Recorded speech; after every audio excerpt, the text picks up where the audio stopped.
Hello दोस्तों, नमस्कार। मेरा नाम है प्रशांत। स्वागत है आप सभी का आपके अपने यूट्यूब चैनल स्मार्ट सैल्यूट में। दोस्तों, यदि आप सीएपीएफ आयुष्मान कार्ड के थ्रू किसी भी इम्पैनल्ड हॉस्पिटल में ट्रीटमेंट के लिए जाते हैं तो वहाँ पर आपको कैशलेस ट्रीटमेंट दिया जाता है।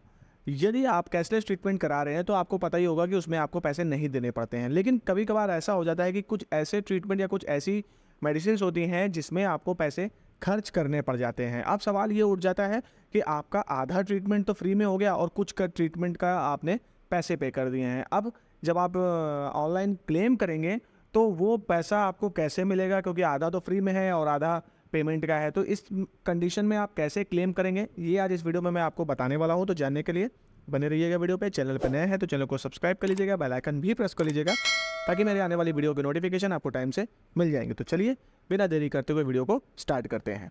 तो दोस्तों, यदि आप ऐसी कंडीशन में कभी फंसते हैं, मतलब यदि ऐसी कंडीशन आपके टाइम सामने आ जाती है कि आप कैशलेस ट्रीटमेंट करा रहे हैं और कुछ ऐसी प्रॉब्लम आ गई जहाँ पर आपको कुछ टेस्ट या कुछ मेडिसिन्स आपको बाहर से परचेस करनी पड़ गई या आपको बाहर से कराने पड़ गए, हॉस्पिटल में अवेलेबल नहीं है, तो देखिए इस कंडीशन में सबसे पहले आपको करना क्या होगा। इस कंडीशन में सबसे पहले आपको कोई भी चीज़ विदाउट डॉक्टर के रिटर्न में आपको आगे नहीं लेनी है। सपोज दैट यदि कोई ऐसी कंडीशन आ जाती है कि उस टाइम पर डॉक्टर बिजी है, ऑपरेशन में बिजी है और आपके पास बोले कि आप फटाक से ये इंजेक्शन लेके आइए, तब तो चलिए आप लेके आए, लेकिन आपको उस चीज़ का ध्यान रखना है। ये मैं इसलिए कह रहा हूँ कि आप हर चीज़, जब भी आप कोई भी सामान लेते हैं बाहर से, तो वो आपके पास डॉक्टर की राइटिंग में लिखित में होना चाहिए, आपके प्रिस्क्रिप्शन स्लिप में। जो डॉक्टर प्रिस्क्रिप्शन स्लिप एक तैयार करता है उस पे लिखा होना ज़रूरी है कि ये चीज़ आप इस मेडिकल या बाहर से ख़रीद लीजिए। इसलिए क्योंकि जब आप कभी क्लेम करेंगे तो वो उसमें चेक होगा कि क्या जो ये क्लेम किया गया है, जितने पैसों का ये क्लेम किया गया है, क्या ये डॉक्टर के रिटर्न में लिखने के बाद ही बाहर से ख़रीदा गया है या नहीं।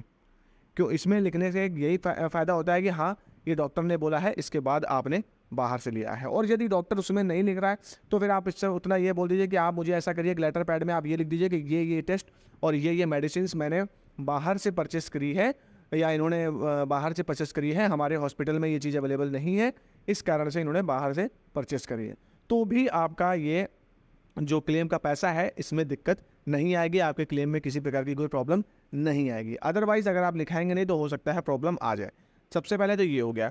अब आपने जितने भी डॉक्यूमेंट्स थे, जो आपने ट्रीटमेंट कराए हैं, आपको सारे डॉक्यूमेंट्स लेने हैं वहाँ से। जितने आप नॉर्मली ऐसे सीजीएचएस रेट में जब ट्रीटमेंट कराते हैं तब लेते थे, सेम इसमें भी आपको वैसे ही सारे डॉक्यूमेंट्स लेने हैं। फिर आपको जब आप ऑनलाइन मेडिकल क्लेम करेंगे तो आप सारे मेडिकल डॉक्यूमेंट जितने भी हैं आप सारे अपलोड करिए इसमें, जितने आपका फ्री में हुआ है वो भी और जो आपका पैसे से इलाज हुआ है वो भी, क्योंकि जितने भी आपका ट्रीटमेंट हुआ है उसने आपको बिल दिए जाएंगे और जब बिल दिए जाएंगे तो वही चीज़ आप सेक्शन पे दिखाएंगे। जिस सेक्शन में जिस जगह आपने पैसा खर्च किया है आप उस सेक्शन में वही पैसा आप वहाँ पे शो कर सकते हैं। सपोज दैट हॉस्पिटलाइजेशन चार्ज जैसे एक ऑप्शन आता है वहाँ पर, ट्रीटमेंट प्रोटोकॉल, यदि ट्रीटमेंट में आपको 1 रुपया भी खर्च नहीं हुआ है तो आप उसको ब्लैंक छोड़िए, कोई दिक्कत नहीं है। लेकिन अब आ जाइए इन्वेस्टिगेशन सेक्शन में। अब इन्वेस्टिगेशन सेक्शन में हो सकता है कुछ जांच आपको हॉस्पिटल में अंदर फ्री में मिल गई हो, कुछ आपने बाहर से कराई हो, तो जितनी आपने जांचें बाहर से कराई है वो एक बार पोर्टल में सर्च करके चेक कर लीजिए। अगर वो मिल जाती हैं तो उन्हीं का रेट उस पर डालिए, क्योंकि आप बिल तो अपलोड कर ही रहे हो। तो ये क्लियर हो गया। जो जांचें नहीं मिलती है उसको अदर लाइट चार्ज में सर्च कर लीजिए। सेम ऐसे ही आपको प्रोसीजर मेडिसिन के कंडीशन में फॉलो करना है। इसमें भी आपको ये चेक करना है कि जो मेडिसिन आपको वहाँ मिल गई है, ओके, अगर आप टाइप करके लिखना चाहते हैं अदर सेक्शन में तो आप टाइप करके लिख लीजिए। अदरवाइज आप जितने भी मेडिसिन आपने बाहर से खरीदी हैं उन सारों का कैलकुलेशन करिए और सीधा उसके यूनिट कॉस्ट निकालिए और बिल्स को अपलोड कर दीजिए। सिंपल है। जितना आप पोर्टल में दिखाएंगे उतना ही आपको बिल अपलोड करना पड़ेगा, जितने आपने पैसे खर्च किए हैं। और जिस जगह आपका फ्री इलाज है आपको कोई ज़रूरत नहीं है वहाँ पे कोई चीज़ भरने को। यदि आपका आईसीयू का चार्ज 0 है तो कोई दिक्कत नहीं है, 0 है तो वो अंडरस्टूड है। यदि आप भरेंगे नहीं तो फिर वो 0 ही माना जाएगा। लेकिन आपको देखिए अब इस कंडीशन में क्या है कि यदि आप ट्रीटमेंट के लिए गए हैं तो आपको इमरजेंसी सर्टिफिकेट, कैशलेस ट्रीटमेंट में भी आपको इमरजेंसी सर्टिफिकेट लगाना होगा, प्रिस्क्रिप्शन स्लिप लगानी होगी और भी जो चीज़ें हैं डॉक्यूमेंट्स हैं वो आपको सारे अपलोड करने हैं। ऐसा मतलब ये नहीं है कि आपको सिर्फ जितनों का पैसा है उतने ही चीज़ें लगाई, बाकी चीज़ें नहीं लगाई। नहीं, आपको चीज़ें सारे कागज़ अपलोड करने पड़ेंगे, तभी ये चेक हो पाएगा कि हाँ ये ट्रीटमेंट इनको कैशलेस दिया गया है और इतने में आपका पैसा लगा है। तो आई होप ये जो मेरे द्वारा दी गई जानकारी है आपको समझ में आ गई होगी कि आपको किस प्रकार से जब ये आधा ट्रीटमेंट फ्री होता है और आधे में आपको पैसा देना पड़ता है तो कैसे आपको क्लेम करना है।